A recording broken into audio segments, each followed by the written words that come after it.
Sometimes the hardest word to say is also the most necessary.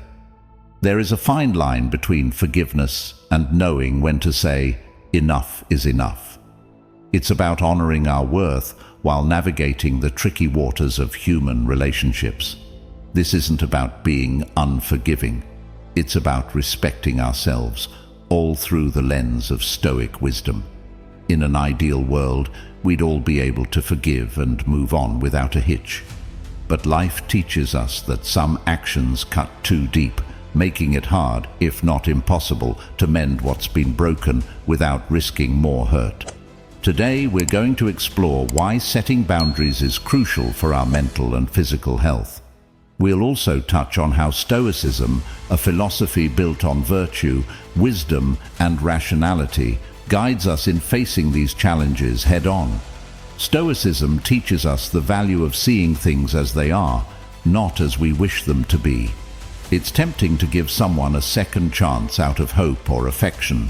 Stoicism reminds us to ground our decisions in reality, not in wishful thinking.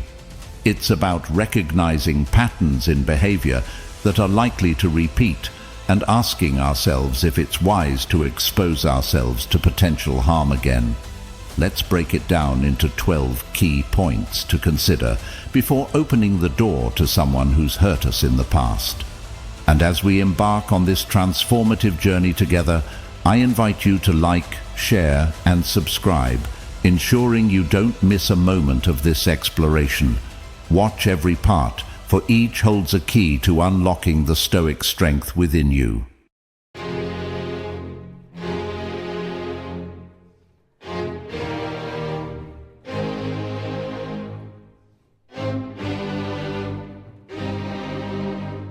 Number 1. Change usually takes time. When we talk about change, especially the kind that turns lives around, there's a common misconception that it happens in the blink of an eye, a sudden transformation that's as swift as flipping a switch. But here's the truth, one that's been echoed through the ages, from the halls of ancient Stoic philosophers to the offices of modern psychologists. Real, lasting change is a slow and often challenging process. Change demands more than just a fleeting wish to be different. It requires a deep, unwavering commitment to improvement, even when progress seems invisible to the naked eye. Think about it. When we decide to let someone back into our lives after they've hurt us, we're often swayed by the hope that they've changed. Yet, as both Stoicism and modern psychology suggest, we must tread this path with caution. Carl Jung, a Swiss psychiatrist and psychoanalyst who founded analytical psychology, offers a valuable insight here. I am not what happened to me, I am what I choose to become. This quote highlights the importance of intentional effort in the process of change. It's not enough to desire improvement. One must actively choose and work towards becoming the version of themselves they wish to see. However, recognizing that true change is rare and typically slow to manifest allows us to make more informed decisions about our relationships and who we allow into our personal spaces. Aristotle, the ancient Greek philosopher, spoke of virtue as a habit, something that must be practiced and honed over time. This perspective is crucial when considering giving someone a second chance. Has this person demonstrated a consistent effort to improve, or are they merely offering promises of change without evidence of real action? Moreover, sometimes, even with the best intentions, individuals may need external support to facilitate their growth: a therapist, a mentor, or a support group. This acknowledgement doesn't diminish their efforts, but rather highlights the complexity of human behavior and the multifaceted nature of change. In our discussions, both with ourselves and with others, we should remember that change, especially the kind that addresses deeply ingrained behaviors or harmful patterns, is seldom swift. It unfolds through daily choices, through the small, often unnoticed actions that collectively steer us towards a new direction. As Epictetus, Another Stoic philosopher put it, "No great thing is created suddenly. Patience, understanding, and a clear-eyed view of the realities of personal growth are essential as we navigate the complexities of human relationships and personal development." Number 2. Keep true to your values. When faced with the decision of whether to give someone a second chance, especially after they've hurt us or breached our trust, it's like standing at a crossroads. One path leads towards possibly mending a relationship, but at what cost? If the price is compromising on our core values, then we're not just losing a part of ourselves, we're betraying the very essence of our being. Stoicism teaches us to look inward for strength and guidance, urging us to ask, does this decision align with who I am and what I stand for? Living according to our principles might sound straightforward, but in practice, it's anything but easy. It requires us to be vigilant, to constantly check our actions against our values, and to have the courage to make tough decisions. Marcus Aurelius offers a nugget of wisdom here. If it is not right, do not do it. If it is not true, do not say it. Imagine applying this litmus test to our daily decisions, including the challenging ones like whether to reintegrate someone into our life. It simplifies things, doesn't it? Yet it demands a level of honesty and bravery that can sometimes feel daunting. Giving someone a second chance should not mean having to bend our values until they break. This is where Stoicism can serve as an anchor, reminding us that our integrity is non-negotiable. It's about recognizing that every decision we make is a reflection of who we are, and when we start making concessions on our values, we not only compromise our integrity, but also set a precedent that it's acceptable for others to expect us to do so. But let's not confuse standing firm on our values with inflexibility or harshness. Stoicism doesn't advocate for a life devoid of forgiveness or compassion. Rather, it encourages us to find a balance, to be as steadfast in our commitment to our values as we are generous in our understanding of human flaws. This balance is beautifully captured in the words of Epictetus, who said, "Freedom is the only worthy goal in life. It is won by disregarding things that lie beyond our control." Number 3. Genuine regret is key. The Stoics, with their profound insights into human nature, understood this all too well. They didn't see forgiveness as a mere emotional gesture, but as a rational decision grounded in the recognition of genuine remorse. Seneca once remarked, "Wherever there is a human being, there is an opportunity for kindness."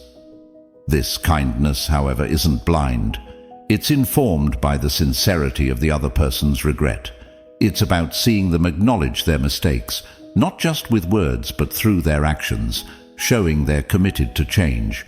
Genuine regret is a powerful thing. It's not just about saying, "I'm sorry." It's about understanding the impact of one's actions, feeling deeply for the pain caused, and taking steps to ensure it doesn't happen again. This kind of regret is palpable. You can feel the sincerity behind it, making it a solid foundation upon which trust can start to be rebuilt. But why is genuine regret so crucial in the process of forgiveness?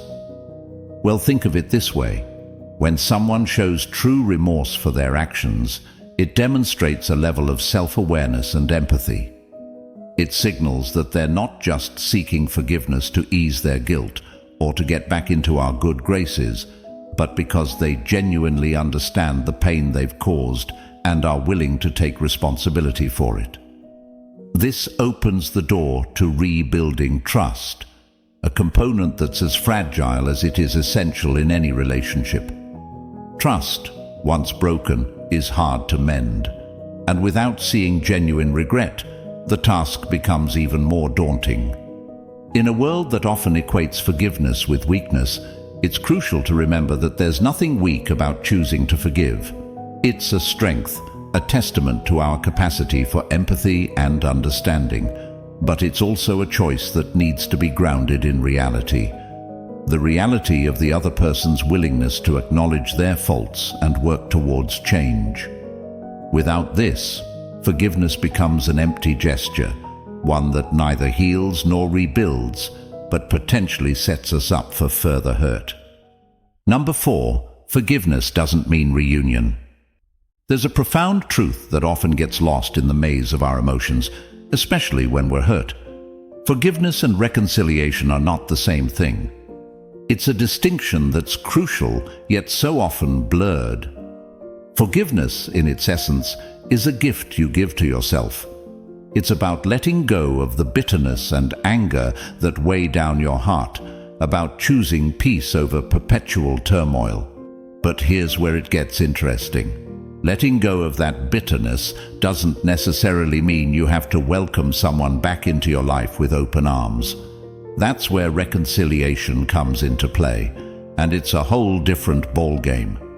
Marcus Aurelius teaches us about the importance of wisdom and judgment, qualities that are essential when considering reconciliation. Just because we forgive, it doesn't mean we forget. Forgiveness is about healing the wounds within us. Reconciliation is about assessing whether it's wise or healthy to rebuild a bridge between us and someone else. Sometimes it's possible.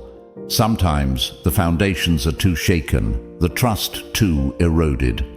Forgiveness liberates us from the chains of bitterness, but reconciliation, that requires a careful, honest assessment of the situation. It demands that we ask ourselves tough questions. Can the trust be rebuilt? Have both parties changed and grown from the experience? Is there a mutual desire for the relationship to heal, and is it based on respect and understanding rather than dependency or fear of loneliness? Forgiveness is a solitary journey back to peace. Reconciliation is a path that two people decide to walk together, but only when it leads to a healthier, more respectful relationship. Sometimes the most courageous act of love, both for ourselves and the other person, is to forgive but not reconcile. It's about knowing that we can wish someone well, hope for their growth and happiness, without needing them to be a part of our life. Number 5. Deep-rooted problems don't just disappear. Navigating through life, we often come across situations where the same issues seem to crop up again and again, like unwelcome guests who just don't get the hint. It's particularly true when dealing with relationships where harmful behaviors have shown themselves not just once, but as part of a recurring pattern. The Stoics remind us of a hard but essential truth. Chronic issues don't just vanish into thin air. They're like shadows, following closely behind unless confronted and dealt with directly. Acknowledging that chronic issues are likely to resurface doesn't mean we resign ourselves to a fate of endless suffering. Quite the opposite. It empowers us to make informed decisions about our boundaries and our involvement with those who have hurt us in the past. Seneca offers a piece of advice that fits perfectly here. Associate with people who are likely to improve you. It's a gentle nudge to reassess the company we keep, reminding us to surround ourselves with individuals who contribute positively to our lives, rather than repeatedly pulling us into cycles of pain. This Stoic principle doesn't just apply to personal relationships. It's relevant in all areas of life, where we find ourselves facing the same challenges over and over. It's about recognizing patterns, understanding their root causes, and taking proactive steps to address them. The Stoics teach us not just to react to life's difficulties, but to anticipate them, prepare for them, and, when possible, avoid them altogether. Recognizing the potential for chronic issues to resurface is not about closing our hearts or giving up on people. It's about applying Stoic wisdom to protect our peace and prioritize our growth. It's about making the tough but necessary decisions that our future selves will thank us for. And, perhaps most importantly, it's about remembering that while we can offer support and compassion, we cannot do the work for someone else. Their journey to change, like ours, is their own. Number 6. Sometimes rejection is crucial. In a world that often pushes us toward a default of yes, drawing a line in the sand and saying no can sometimes feel like an act of rebellion. Yet Stoicism teaches us that saying no is not just an act of rebellion, it's an essential practice in self-respect and the preservation of our peace and well-being. But why is it sometimes so necessary to say no, you might ask? Well, every time we say yes to something that oversteps our boundaries, that demands too much from us, or that conflicts with our core values, we're essentially saying no to ourselves. We're saying no to our peace, our well-being, and our respect for our own limits. Seneca, another sage in the Stoic tradition, eloquently puts it, "If you really want to escape the things that harass you, what you're needing is not to be in a different place, but to be a different person." This escape begins with the ability to say no, to set boundaries, and to prioritize our well-being over pleasing others or meeting external expectations.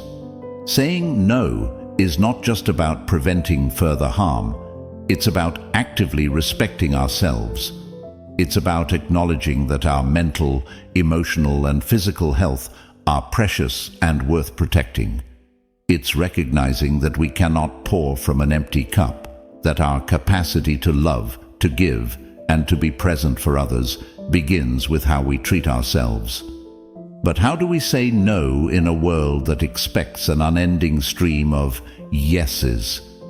It starts with clarity about our values, our limits, and our priorities.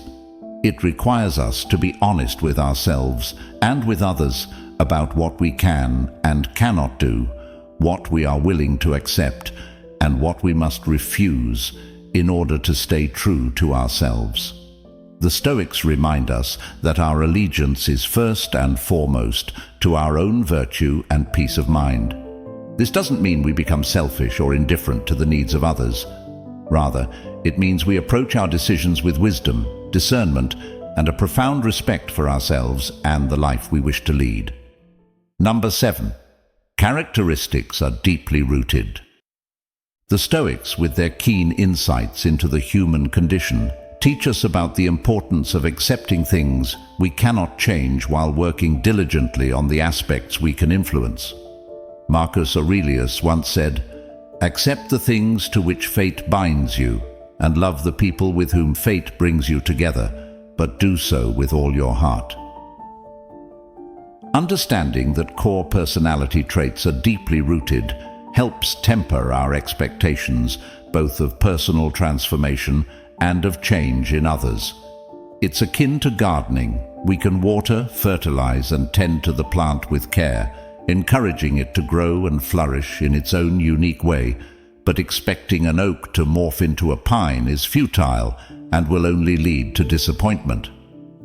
This analogy brings us closer to the Stoic ideal of working with our nature, not against it. Epictetus offers a compelling directive. Don't demand that things happen as you wish, but wish that they happen as they do happen, and you will go on well. Applying this to personality traits, it's a call to shift our focus from trying to enact dramatic changes in ourselves or others towards fostering growth and development that aligns with our inherent natures. It's about recognizing the difference between encouraging positive habits and skills and the unrealistic expectation of altering the very essence of who someone is.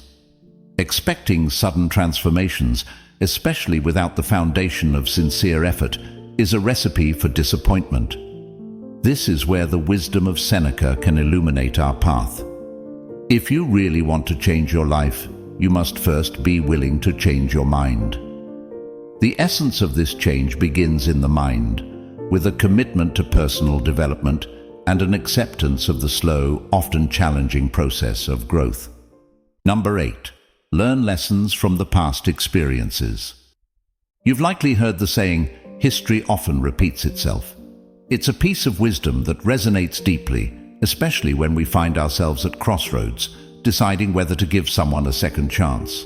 This moment of decision is profoundly significant, and it beckons us to pause, reflect, and learn from the past. The Stoics teach us that our experiences, the patterns we observe in ourselves and others, are not just random events, but lessons that, if heeded, can guide our future choices.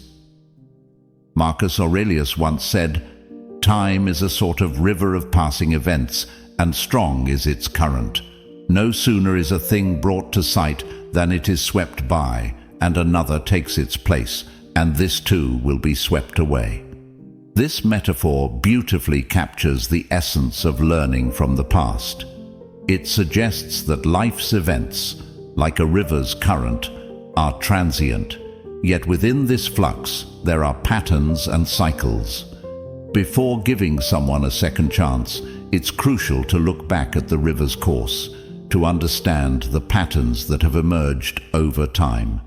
Have there been genuine efforts to change, or are promises swept away like leaves on the water, only to be replaced by more promises with no substantial change?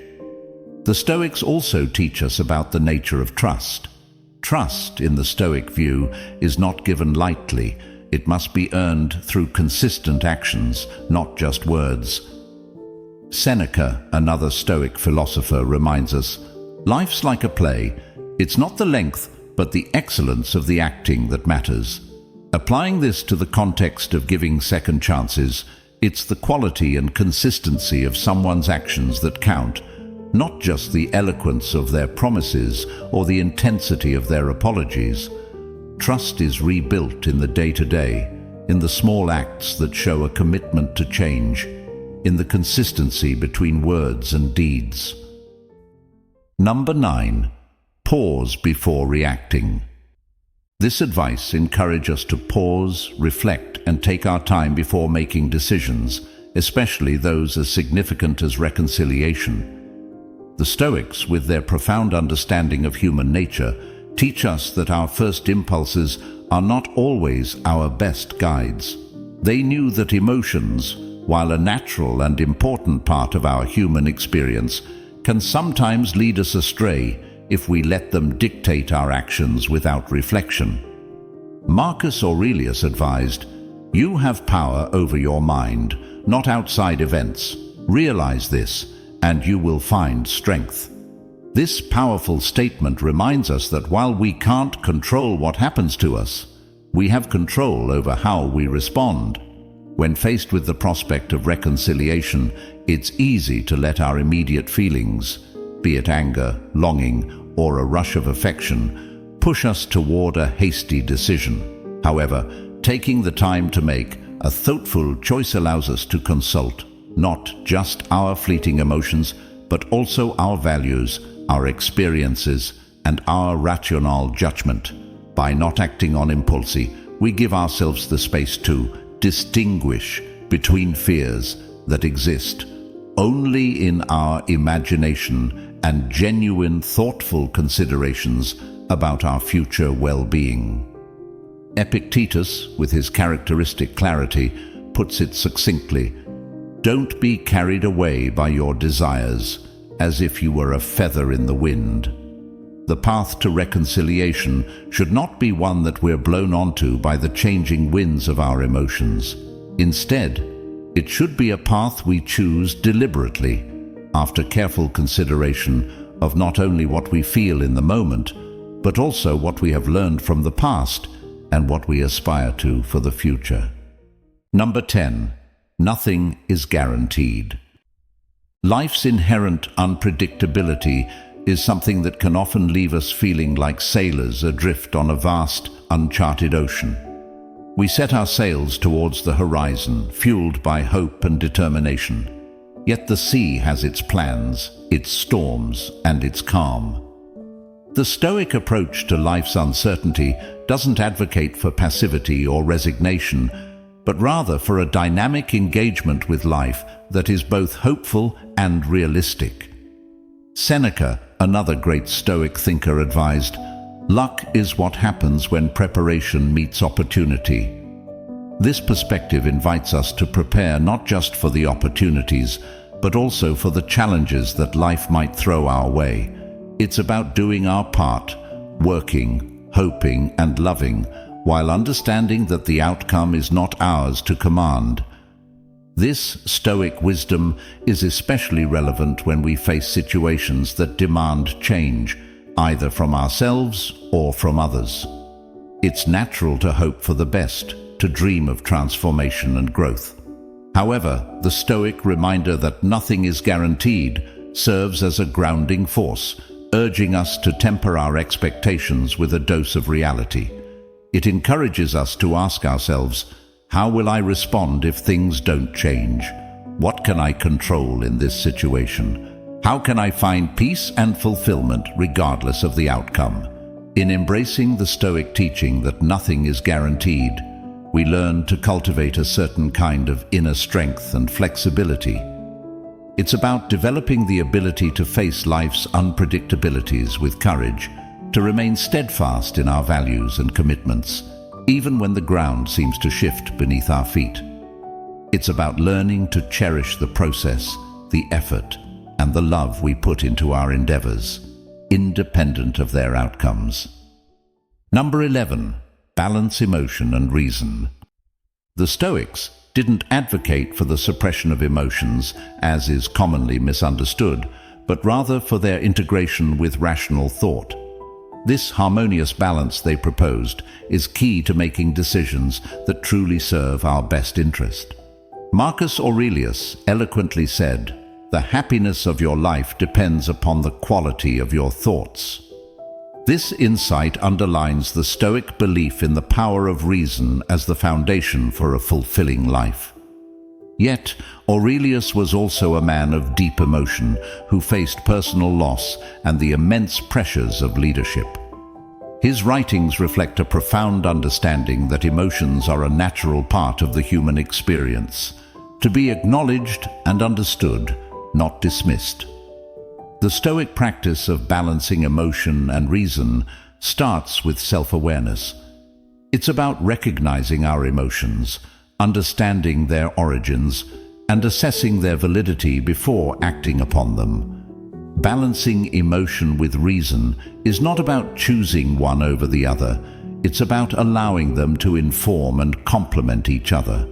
It's recognizing that emotions can provide valuable insights into our values, needs, and desires, while reason offers the clarity and perspective needed to navigate life's complexities effectively. This balance is what enables us to make decisions that are not only aligned with our immediate feelings, but also with our long-term well-being and values. The journey towards achieving this balance is ongoing, a daily practice of mindfulness, reflection, and self-discipline. It involves pausing before reacting, examining our emotions with curiosity and compassion, and engaging our rational mind to consider the broader context and potential outcomes of our actions. This Stoic approach to decision-making empowers us to live more intentional, fulfilling lives, where our choices are guided by a deep understanding of ourselves and the world around us. Number 12. You play a role in your life. Navigating the journey of life, we often find ourselves at the helm, faced with decisions that shape our course. Among these, who we choose to allow into our inner circle stands out as particularly significant. It's here, in these moments of choice, that the timeless wisdom of Stoicism shines a guiding light, reminding us of a powerful truth. We play an indispensable role in our own lives. This realization empowers us to take control of our reactions and the company we keep, underscoring the fact that choosing not to give someone a second chance can be an active decision to prioritize our well-being. The Stoic philosophy teaches us about the importance of discernment and self-respect in our interactions with others. Seneca, another Stoic luminary, eloquently stated, "Associate with those who will make a better man of you." This advice encourages us to be selective about whom we let into our lives, urging us to surround ourselves with individuals who uplift us, respect our boundaries, and contribute positively to our growth. It's a call to action, reminding us that we have the agency to choose our companions and, by extension, the influence they have over our lives. Epictetus, known for his practical approach to Stoicism, emphasized the significance of focusing on what is within our control. He advised, "It's not what happens to you, but how you react to it that matters." This principle is especially relevant when considering the role we play in our lives. It reminds us that while we can't control the actions of others, we have complete authority over our responses, including the decision to maintain or end relationships. By choosing not to give someone a second chance, we're not acting out of malice or bitterness, but from a place of self-care, asserting our right to a life marked by tranquility and respect. Choosing to prioritize our well-being is not a sign of weakness or selfishness. Rather, it's an act of strength and self-respect. It's acknowledging that our mental, emotional, and physical health are precious and deserve protection. This doesn't mean we close ourselves off to reconciliation or forgiveness. Instead, it means we approach these concepts with wisdom, understanding that forgiveness can coexist with the decision to keep our distance when necessary. As we journey together through the landscapes of Stoicism and the art of living, remember that the essence of our exploration is not just about acquiring knowledge, but about transforming our lives from within. The wisdom of the Stoics invites us to embrace the power we hold over our own narratives, to navigate life's tumultuous seas with courage, wisdom, and serenity. It's a call to live deeply, to choose deliberately, and to love the journey with all its twists and turns. So, as we part ways for now, let this be your guiding light. You are the sculptor of your destiny, the author of your story. In your hands lies the chisel to shape your reality, to carve out a life of purpose, peace, and profound fulfillment. Remember, the most beautiful stories are those penned with intention, draped in resilience, and sung with the melody of inner strength. If this journey through the Stoic philosophy has sparked a flame within you, if you're eager to dive deeper into the art of living a balanced, meaningful life, I invite you to explore our playlist on the screen. Each video is a chapter, each lesson a stepping stone on the path to your most authentic self. Together, let's continue this journey, exploring, learning, and growing. Because in the end, it's not just about navigating life's challenges. It's about thriving amidst them, crafting a masterpiece from the canvas of our existence. Watch the playlist, continue the journey, and remember, the power to live a life of wisdom, virtue, and joy lies within you.